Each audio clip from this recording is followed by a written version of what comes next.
Welcome, ZASLOW Show 2.0. It is a Tuesday, the 24th of January. Good to have you aboard. We are a Blue Wire podcast, presented, of course, by Anidjar and Levine. Accident attorneys, 800-747-FREE. If you're dealing with a personal injury, whatever accident you had, you can trust Anidjar and Levine to make sure that you get right. You take care of your health. They take care of getting you the money that you deserve. You get an attorney on the phone immediately when you call 800-747-3733. So we got a lot to get to today. We're going to have some fun. Appreciate everybody hanging out with us. Make sure you like, you rate, you comment, you do all that good stuff. If you want to watch the videos, after you listen to the podcast, first you listen to the podcast, wherever you get your podcast from, you tell all your friends. And then if you want to get a look at this beautiful punim right here, then you go to the YouTube, all right? YouTube.com/@ZASLOWSHOW. So first, you listen, then you go watch. That creates the good formula for ZASLOW Show 2.0. And of course, we're looking to add a couple more sponsors, all right? We're looking at a couple more. And if you're interested in your business advertising, partnering up, if you want to get on board this train, ZASLOW Show 2.0, we do have a couple of open spots available. You go to my Twitter bio, you can see my email right there. Or I'll just tell you, it's not hard to remember, JonathanZaslow@gmail.com. So last night, the Panthers, we were really looking forward to the Panther game last night. The Panthers lose to get their ass kicked, all right? And they actually played really well, especially in the second period, and then it fell apart. Especially in the third period, it falls apart. They go down 3-1 in the second. That's a killer because you were really outplaying the Rangers there in the second. And 3-1 very quickly becomes 5-1 in the third period. And that's all she wrote. I was out last night. I had a weird day yesterday. If you guys were listening to the show yesterday, the show released a little bit later yesterday than it normally does. And that's because I had a funeral to go to. Well, I didn't have to go. I had a funeral in the morning. A childhood friend of mine passed away. I told you guys that. And then last night I was doing, similar type stuff. All right. So last night I got home and then I watched the Panther game when I got home. And once it became 4-1, I got to get out of this. All right. So I had to switch over to my stories. All right. Last night was WWE Raw XXX. Raw is XXX. And what does that mean? No, it does not mean that WWE is doing porn now. It means that Raw turned 30 years old yesterday. The longest weekly episodic television show in the history of cable television. WWE Monday Night Raw. So last night, Raw is XXX. And I'm about halfway through the show. I can't stay up all hours of the night watching my stories. I'm halfway through the show. So far, it's been a lot of fun. It's excellent. And I'll finish that this afternoon. Special edition of It's Still Real to Me. That's our weekly pro wrestling show. We're going to do two of them this weekend. We're going to do a Royal Rumble recap. Royal Rumble's this Saturday night. Going to do a Royal Rumble recap show this weekend. And also on Thursday night, we're going to do kind of a Royal Rumble preview show. So that's in a couple nights from now. And of course, It's Still Real to Me. That is under the ZASLOW Show 2.0 umbrella. Of course, we are a Blue Wire podcast now, but that doesn't change for you guys. However you were getting the podcast before, that's still how you're getting the podcast now. Be it iTunes or Amazon, Google, iHeart, Spotify, whatever it is. Make sure you tell all your friends. So the Panthers lose last night. I would imagine because Sergei Bobrovsky apparently is I don't know if he's ready to go, but they had good news about Bobrovsky. I think he was on the ice yesterday morning. Spencer Knight served as the backup last night, so he is good to go. Alex Lyon did a fine job. The 3 games, he won 2 of them, lost last night against a very good Ranger team. He did his job as the third goalie and coming in an emergency situation a few games ago against Montreal. I would expect Spencer Knight is in between the pipes tonight. It's been a long time since we've seen Spencer. He was hurt. Then he was with the AHL team, and now he's back with the big league club. Like I said, he was backing up Alex Lyon last night. Big responsibility this evening for Spencer Knight. Like I said yesterday, and we were talking to Craig Minervini, and if you miss any of ZASLOW Show 2.0, you can always go back in the archives. I appreciate that. You go back and listen. You get caught up on what you haven't listened to yet. But, we're talking to Minervini yesterday. You want 3 out of 4 points these 2 games. Well, now the best case scenario is you get 2. 2 out of 4 tonight if you get a victory. If you get a win tonight, second night of a back-to-back against Pittsburgh, you're going to feel pretty good despite what took place last night. Last night was shitty. Rangers are better than the Panthers right now. What else are you going to do about it, Tonight, though, you can't. This is a major test of the Panthers. You can't go 0-2. And even coming away with just 1 point. Like, if they lose in overtime tonight, that would also be disappointing. You go into this game, win this game tonight. The Panthers enter 3 points back of Pittsburgh. So a win tonight, you can pull within 1. Now, Pittsburgh does have 3 games in hand. That's not a small thing. But you could pull within 1 point of Pittsburgh tonight. And Washington is the other wildcard team right now. The Panthers are 5 points back of them. They're both even in games played. So both those spots are within striking distance. You got to win tonight, though. You can't go into the biggest test of the season. These 2 games when the Panthers were 7-2-1 in their previous 10 games, and then you go into these 2 games at the Rangers and at the Penguins and get your ass kicked in both. They got their ass kicked last night. Tonight, get this win against Pittsburgh, and then you come home. It doesn't get a whole lot easier, all right? You got the LA Kings coming up on Friday night, and then both these are at FLA Live Arena. You got the Kings on Friday night, and then you got the Bruins, who never lose, although the Panthers did beat them. You got the Bruins then on Saturday night. So it doesn't even ease up. I mean, you got a tough schedule the rest of this week. The Kings are really good, and the Bruins are the best. You can't lose this game tonight. Go into Pittsburgh, Spencer Knight, like I said, likely between the pipes, get this win. All right, so that's what's going on with the Panthers here. We got to do a lot of NFL today. Our pal Damon Amendolara, CBS Sports Radio, every morning on CBS Sports, he's your morning host. Damon Amendolara is going to join us here, former Miami host. So you guys know him. He used to do nights on WQAM. He was actually on opposite me. Now we're going back about 13, 14 years. He did nights on WQAM opposite me doing nights on 790 A Ticket. 790 A Ticket doesn't exist anymore. But Damon, he'll join us coming up. We love having him on the program. We haven't spoken to him in a while. So we'll get DA on. We'll do a lot of NFL. So I talked about this yesterday where, the Bills, I think, are the most disappointing team in the league. And good, because it's always F the Bills. I told you yesterday, I'm thrilled the Bills lost. I'm so over trying to, the Bills are such a great story. Thank God DeMar Hamlin's okay. The rest of that team, I want misery. The fan base, Bills Mafia, come on. I don't care, and I'm tired of pretending like I do. I'm so glad the Bills are done. I think the Bills are as disappointing a team as there is in the entire NFL. And I told you after the Dolphin game, that game was close, more about the Bills and what they couldn't do than the Dolphins and what they did. The Dolphins didn't do anything. Dolphins offense, defense made plays. Dolphins offense didn't do anything, all right? And so this brings me to yesterday, because I was talking about this, and I don't know how I don't understand how anyone can watch what transpired this weekend in Buffalo and not believe that the Dolphins take that ass if Tua had played the week before. I had a little back and forth on social media yesterday. And that's okay. Look, if you don't think Tua's the guy, forget about the health part, all right? If you don't think Tua's the guy, if you don't think Tua's a big-time quarterback, okay, hey, we're all allowed to have our opinion there. No one knows for fact, although, I would say Tua's numbers this year were pretty damn great, although I got to be fair. I love Tua, but I got to be fair. Tua was around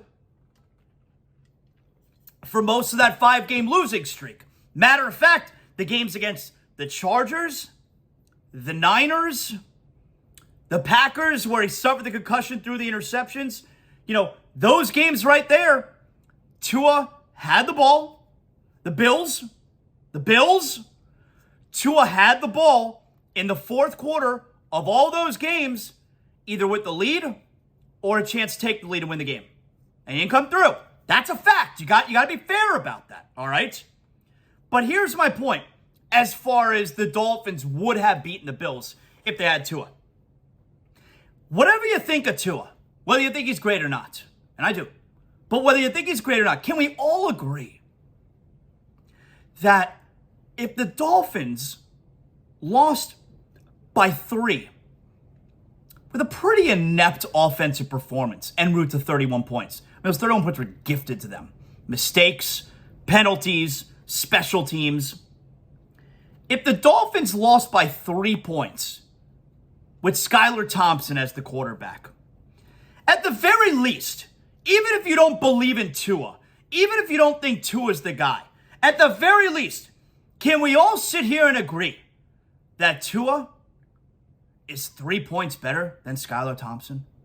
Can we all agree that Tua would have gotten 3 points more than Skylar Thompson managed to muster? Can we agree on that? Can we agree on that? I don't think that's a lot to ask for. So I understand if you don't think that Tua is the guy. I get it. But when I say that the Dolphins win that game, if Tua winds up playing, and you wholeheartedly disagree, you're telling me that Tua is not 3 points better than Skylar Thompson? Because I tell you what, Vegas thinks so. If Tua would have played, that line would have been at least 3 points different. But we're not even talking about gambling purposes. We're talking about if Skylar Thompson can engineer X amount of points against the Bills, you don't think Tua could have given you 3 more? Come on, you gotta be fair. I'm being fair, you gotta be fair too.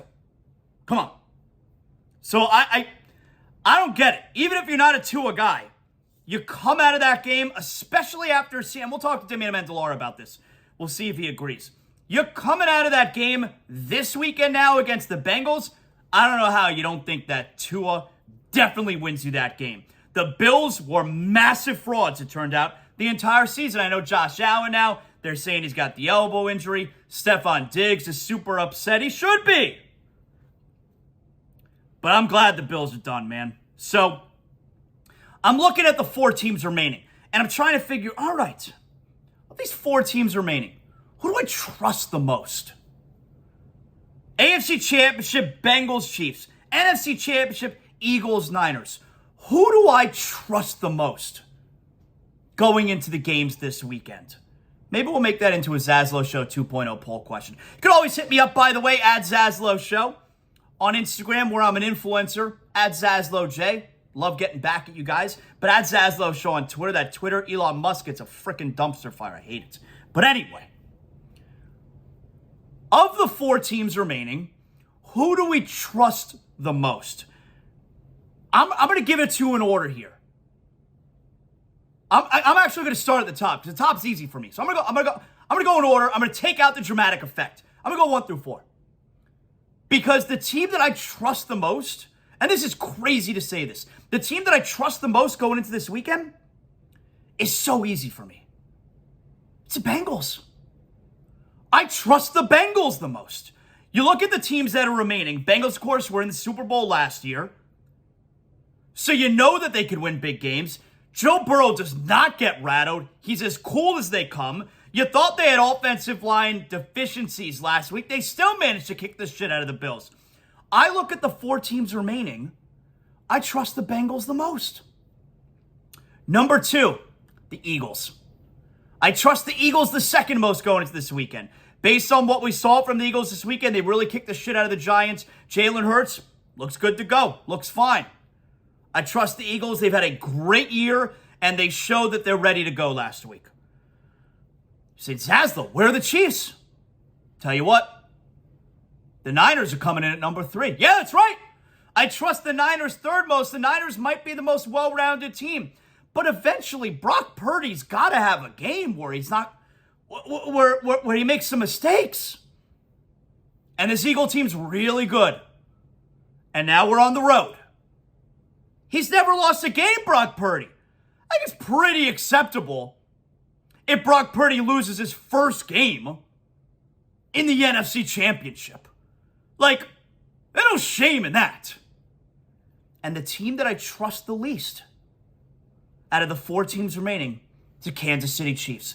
Obviously, the Mahomes injury is a major factor, but you know what? Even if Mahomes didn't get hurt, if they didn't smoke the Jaguars, if the game was somehow like similar to what it was, 7 points, maybe 10 points, if Mahomes didn't get hurt, I think I'd still have the Bengals number 1. Joe Burrow and the Bengals not afraid of the Chiefs. They're not afraid. They went there and they won last year, right? They're not afraid. So if Mahomes wasn't hurt, I would have the Chiefs 2, maybe 3, but probably 2. But with Mahomes hurt, he's going to play. At the very least, he's going to try to play. You know, if it's the NBA, you're out until next year. Mahomes, at the very least, you know he's going to attempt to play. Speaking of which, Sam Bennett last night for the Panthers, I thought he had a devastating knee injury. Got his skate caught up. He's in a ton of pain. Couldn't put any pressure. He hobbles off the ice. He's essentially carried off the ice. Comes back in the game. NBA player, he's out until a year from now. 12-month recovery. Sam Bennett back in the game. And you could see he's grimacing throughout. He was in a lot. I'm talking about when he came back in the game. He was still grimacing, still in a ton of pain. NBA player, he can't play for 12 months. Oh, it's so pathetic. Mahomes going to play. He's going to at least try to play.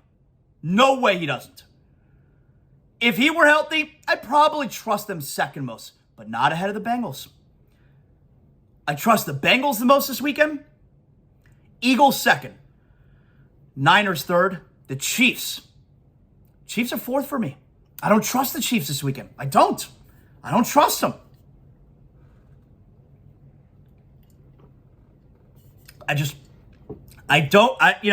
You don't know what Mahomes is going to look like. And if they go to Henne, I'm not trusting a Chad Henne Chiefs team ahead of the Bengals and Burrow. I know Henne's brought them 98 yards right when he had to come into the game. Excellent job by the former Dolphin quarterback. But I don't trust this Chiefs team if Mahomes is not 100%. And part of it is because, the team that's on the other side of the ball, oh man, they got a bunch of guys. They're not scared. You can't be scared. They're not scared. I don't trust the Chiefs this weekend. I trust the Bengals. So that's what I got. Number 1, I trust the Bengals. 2 Eagles, 3 Niners, 4 Chiefs. Yeah. Now, and also, we'll talk to DA about all this stuff coming up. But also, so we're in the conference championship games. Got Championship Sunday coming up. What a sports weekend we got coming up, by the way. Saturday night WWE Royal Rumble. I don't know what the hell is going to happen. We'll go over more of that Thursday night on an extra episode of It's Still Real to Me for ZASLOW Show 2.0. And then Sunday, you got Championship Sunday. 3 p.m., 6:30. I believe those are the times, right? Best Super Bowl matchup as far as the NFL is concerned. If the NFL can choose who, if it's scripted, a lot of you guys think it's scripted. You think it's all, it's totally fixed. All right, if that's the case, what's the Super Bowl matchup the NFL is looking for? And for me, look, the Niners, okay? Niners are always an attractive team. San Francisco's a big market. The Niners have, what are we talking, 5 Super Bowl wins? Very popular team. But the Eagles, Northeast, they're always going to want the Northeastern market to be involved. And that fan base, they're garbage fans, but that fan base is rabid. Great fan base, garbage fans. Eagles, Chiefs. Eagles, Chiefs is the matchup. Yes, the Bengals getting their second year in a row, fine. But Mahomes is practically the face of the NFL. Kansas City, Philadelphia is the dream Super Bowl matchup for the NFL right now. And if not for, at the very least, you get the Andy Reid Bowl. Andy Reid's current team, who he's won a Super Bowl with, against Andy Reid's former team. They made the NFC Championship, like 5 times? 5 times, not 5 times in a row, I don't think, but made the NFC Championship game a bunch of times, was never able to win it. Got to Super Bowl once, Donovan McNabb puked. The Andy Reid Bowl. Chiefs, Eagles, that's the built-in story. That's, if the NFL can handpick what they want, that's the game. That's the game they want. So anyway, we're marching toward the championship games this weekend. We're marching toward a very big weekend as far as sports go. I told you WWE Royal Rumble Saturday night. As far as tonight goes, yes, we got dual TV action in the ZASLOW Mansion. You got Panthers, Penguins. Now, start times here. This is important, all right? Panthers and Penguins tonight, I believe, is 7 p.m. Let's confirm this here. Hang on a second, everybody. 7 p.m., yes, 7 p.m. Panthers, Penguins. 7:30 TNT. You got Heat Celtics. this is a litmus test as well. You got double litmus tests going on. Panthers, it'll be a massive disappointment if they lose both these games last night at the Rangers and tonight at the Penguins. And at the same time, you got Heat Celtics. Now, the Celtics are playing the second night of a back-to-back. The Heat are coming off a Saturday afternoon game where they beat the Pelicans. And the Heat are at the best place they've been at all season right now, probably playing their best basketball. I mean, they've thrown in a couple stinkers, the game at Dallas and certainly the game at Atlanta. But overall, the Heat are in the best shape they've been in all year, and they're healthy.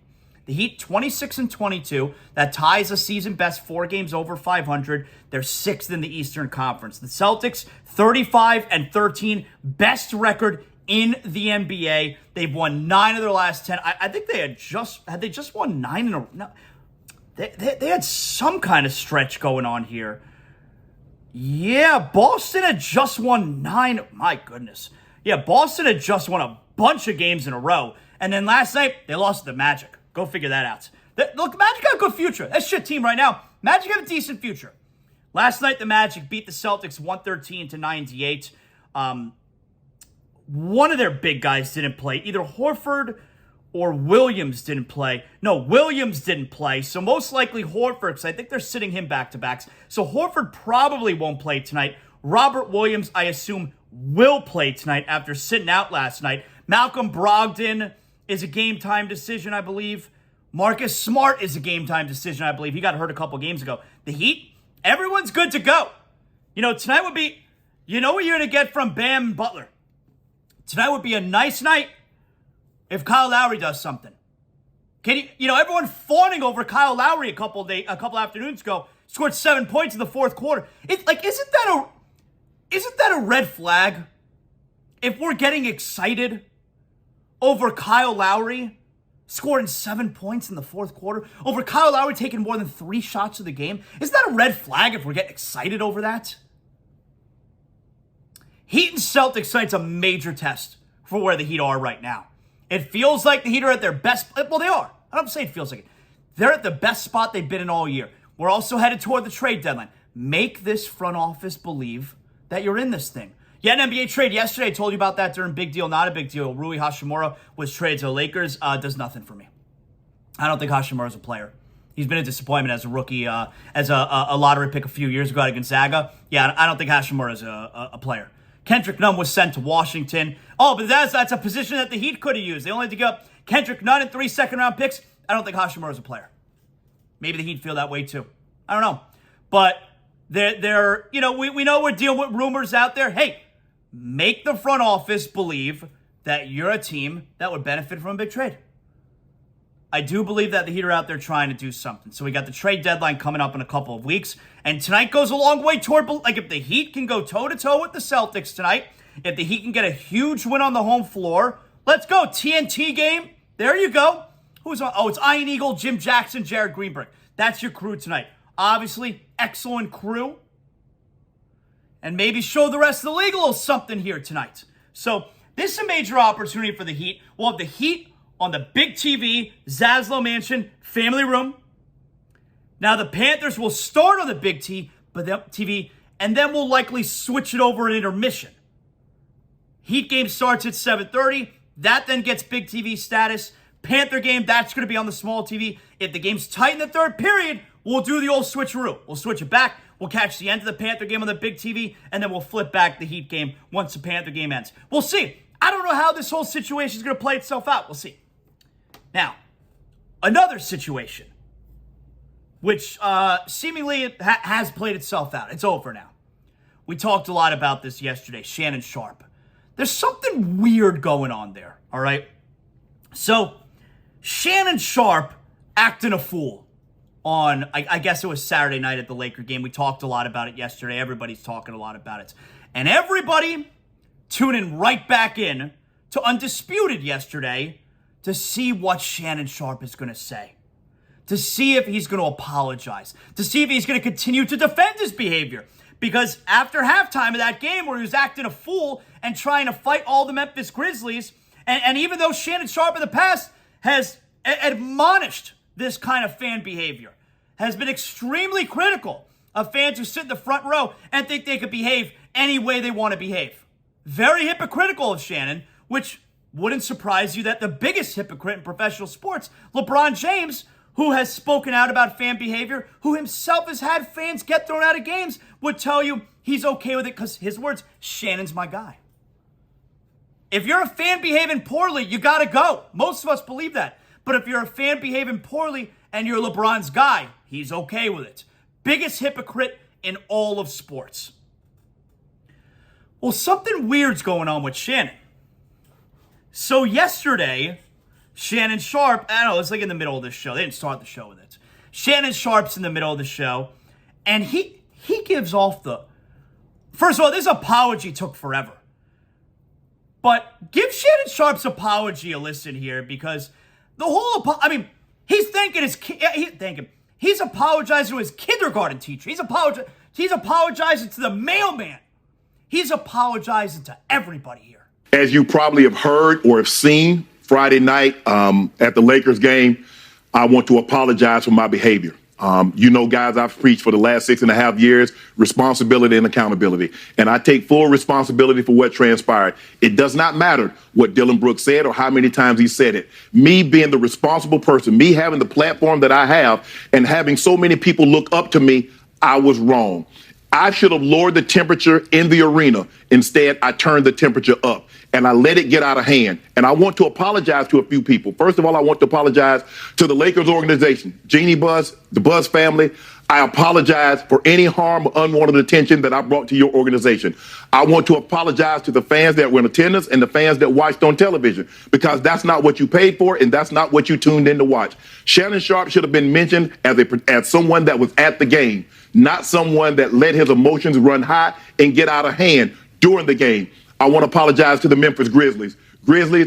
Organization and fans, I am sorry. More specifically, I want to apologize to Dylan Brooks. He is a fierce competitor, and seeing him up close, I get a sense of why he is what he is and how he's wired the way he's wired. Bruh, I apologize. I wish you the best of luck the rest of the season and continued success. Ja, it was a privilege and an honor to watch you up close and personal. Skip and I talk about you a lot of times, but to see what you do, you're able to elevate, lead the floor, contort your body, and finish at the rim is unbelievable and extremely impressive. And I want to apologize to you. I also want to apologize to my stylist, Hollywood. Bruh, you had an impeccable record before you took me on as a client. And I want to apologize for my behavior because you were in attendance. And if I caused any smudge on your resume, I'm deeply sorry for that. I also want to apologize to LeBron James because y'all know how I feel about him. And he supported me through thick and thin. And bro, I'm sorry that I put you in this situation, that you had to support me in something like this. So I want to apologize to you. I want to apologize to my family. I want to apologize to my brother, my sister, my mom, my kids, and my grandson. Because one day you're going to be old enough and you're going to see what transpired in that arena. So, something weird's going on with Shannon Sharpe. Because think about what's been going on lately. I don't know, first of all, I think his time in Undisputed might be coming to an end soon. Maybe that's what's going on. But Shannon Sharpe out there acting a fool on Saturday night. And then even after he had time to calm down after halftime, still did the whole thing with, talking to Dave McMenamin from ESPN. They didn't want that smoke. I'll take all of them. I'm like, he's a grown man. And he's got time to chill out. And he still didn't chill out. And he really did continue to exacerbate it by putting those words out there. And now, what happens? All right. Everyone's going to tune in to Undisputed on Monday. Got to see what Shannon's going to say. Got to see how he's going to react. And he did this whole over-the-top apology. He's apologizing to his stylist? What are you talking about? And he's apologizing to John Morant because he's such an amazing athlete. That's really weird. And you go back, what was it, a couple weeks ago after Damar Hamlin, right? Where very tense on the air between him and Skip Bayless. And that comes like a week after Shannon got angry at Skip on the air about Skip apparently being disrespectful to him, about something to do with Tom Brady. So now we're tuning in the next day there to see, all right, what's going to happen here? And you tuned in the next day or 2 days later after Damar Hamlin because you wanted to see Shannon on the show. What was he going to say? because he didn't do the show the day before because it was too, like, the situation. Skip Bayless sent out the tweet. Shannon didn't show up the next day. Shannon then was angry at Skip. They're going back and forth. It's very tense. I don't know. I'm not saying necessarily that it's a put on by Shannon Sharpe, but it's been a lot of look at me, make sure you tune into the show the next day stuff going on Undisputed, right? Am I wrong about that? I don't know. There's something weird going on there. I'll tell you what's not weird, all right? If you're looking for a place to watch the NFL divisional games this weekend, the least weird thing you could do is go to Briny Irish Pub Pompano Beach. Briny Irish Pub Pompano Beach, world's greatest upscale dive bar. That's right. You take Atlantic Boulevard all the way to the Atlantic. Don't park in the Atlantic. Park behind the Briny. They got a lot right there. And make sure you take a picture of your tag because it will validate your tag. And that's free parking if you bring that into the Briny. At the Briny, it's Tuesday. Mahi Taco Specials. That's right. Great music. There's live music every day at Briny Irish Pub Pompano Beach. Of course, the Briny Hour. That's happy hour. 4 to 7, Monday through Friday. Cold beers, great draft beers on tap. That's what we're talking about. And like I said, you know that's my spot, all right? Briny Irish Pub Pompano Beach. This Sunday, I will be there for the division championship games. Not sure which one yet, if it's probably 3 o'clock, probably the earlier game. I'll be there this Sunday, Briny Irish Pub, Pompano Beach. Again, Atlantic Boulevard all the way down to the Atlantic, world's greatest upscale dive bar. That's my spot. I'll see you there this weekend.